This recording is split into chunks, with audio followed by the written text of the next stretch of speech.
Welcome to Penrose Learning, where we make understanding easy. In this video, I will compare VS Code and Python installation.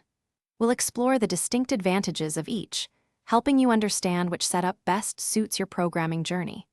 Whether you are a beginner or an experienced developer, making the right choice can significantly impact your workflow and productivity. We will delve into their core functionalities and ideal use cases, providing clear insights for your decision-making process.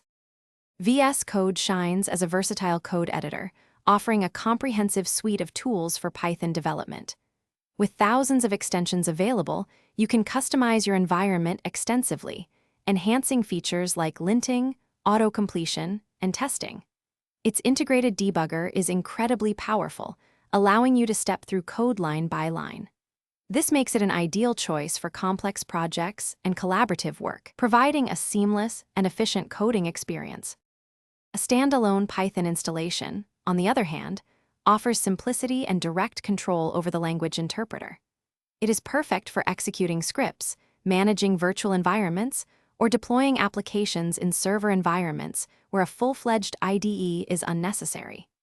This approach is often preferred for its minimal overhead and straightforward setup, especially when you need to ensure specific Python versions are running without additional editor dependencies. It provides the core power of Python directly.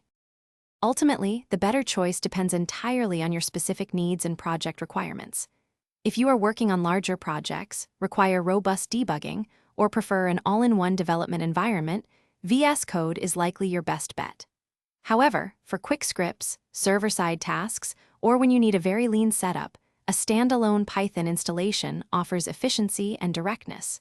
Consider your workflow and project scope to make an informed decision. Thanks for watching. If this was helpful, leave a like and consider subscribing. See you next time.